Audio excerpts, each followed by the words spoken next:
He's back. All you had to do was ask. And boy, did we ask. Now you're playing with power. Hello Wormies, welcome back to the channel, and today we're talking about one of the greatest video games ever made, the legendary Super Mario Bros. 3. So strap in and get ready to be time-warped back to the 90s nerdworm style. Before open worlds, before online gaming, before fancy graphics, there was one game that made kids lose their minds in the late 80s and early 90s and changed platformers forever. This is the brief history of how Mario 3 became a gaming legend. Now, by the late 1980s, Nintendo had already saved the video game industry with the original Super Mario Bros. On the NES, but expectations were sky high. Players wanted something bigger, better, more creative. Instead of just making more of the same, creators like Shigeru Miyamoto and Takashi Tezuka started experimenting with wild new ideas, things that felt almost impossible on 8-bit hardware. What they ended up building would feel less like a simple sequel and more like a full evolution of the Mario formula. You see, development on Mario 3 took longer and involved way more people than earlier Mario games. Early Mario titles were made by tiny teams, but this one grew into a much larger production, roughly 20 to 30 developers, which was way huge for the time. The team wanted to pack in everything: new suits and powers, bigger worlds, secrets everywhere, a sense of surprise around every corner. One of the coolest ideas? Mario 3 was designed to feel like a stage play. The title screen opens with curtains, shadows look like stage props, and when you finish a level, Mario actually walks off like he's leaving a stage. Now, Mario 3 first launched in Japan in October 1988.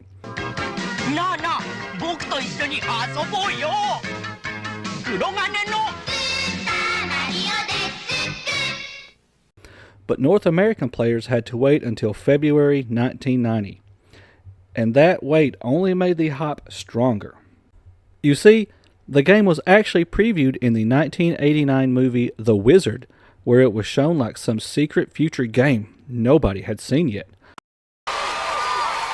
Super Mario Brothers 3!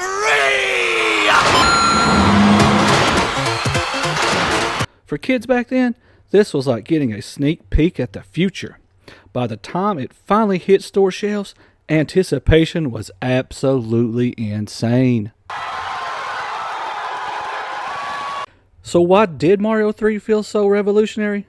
Well, I'll tell you. First, the world map. Instead of moving level to level in a straight line, players explored different themed worlds, deserts, giant lands, sky worlds, and dark castles. Then came the power-ups: Raccoon Mario flying through the air, Frog Suit swimming, Tanuki Suit turning into a statue. Each one changed gameplay in a real way, not just visually. It felt like every level introduced something new: hidden whistles, secret routes, mini-games, and players spent years discovering things they missed the first time, because I know I sure did. For many gamers, this was the first time a platformer felt like an adventure instead of just a series of levels. The game exploded in popularity. It sold more than 17 million copies worldwide, making it one of the best-selling NES games ever made. Critics and players still consider it one of the greatest games of all time, including me. And honestly, a lot of modern platformers still borrow ideas from it today.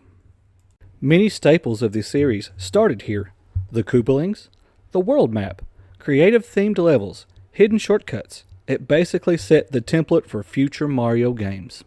And let me tell you, Mario 3 didn't just disappear after the NES era. It was remade for newer systems, re-released multiple times, and introduced to totally new generations of players.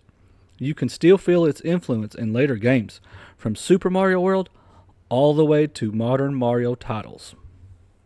And what's even more amazing is how well it holds up. Even today, the controls feel tight, the music is iconic, and the level design feels intentional and playful. It's one of those rare games where nostalgia and quality actually meet in the middle. For me, Mario 3 wasn't just a game. It felt like Saturday morning excitement in cartridge form. The colors, the music, the feeling that anything could be hidden behind a block. It's pure 90s childhood energy. I mean, I remember the first time I discovered a warp whistle and I could instantly go to World 8. It blew my mind. You see, back then, there was no internet. You had to meet up with your friends in the morning before school. Hey, have you played Mario 3 yet? Yeah, I played it. Did you know about the warp whistle? No. What the heck is a warp whistle? And then they would explain it to you, and you could not wait to get home to try to find that whistle. And then we didn't even mention the Mario 3 cartoon. No one will forget. Everyone thought King Koopa had left the Mushroom Kingdom. And then his doom ship attacked. King Koopa was back with the greatest danger ever known, his Koopa kids. Using their new superpowers, the Super Mario Brothers rescued Princess Toadstool and beat back the evil Koopa family. I'll get those flutters! Now I want to talk about the first time I actually got to play the game. I didn't actually own it. I rented it at my local rental store, and it blew my mind. It was the best game. I fell in love with it instantly. Now, I did wind up getting the game later by trading Friday the 13th, the video game, to one of my buddies, and he gave me Mario 3, which I think was a pretty good trade-off. Mario 3 proved that sequels didn't have to play it safe. They could reinvent everything. And decades later, people still talk about it like it released yesterday. If you grew up with this game, you already know why. And if you didn't, honestly, you owe it to yourself to play it. Thanks for watching, Wormies, and I'll see you next time for more retro gaming history. And if you would like to see more videos like this, make sure to hit that like button and subscribe. It's Mario! Look, Ronald! Mario's mystery block makes him big! And my magic box makes us lunch! What's in McDonald's Happy Meal? One of 4 Nintendo Super Mario Brothers 3 toys. A Mario toy that jumps, or an acrobatic little Goomba. A pullback Luigi, or a hopping Koopa Paratroopa. One toy with each Happy Meal you buy.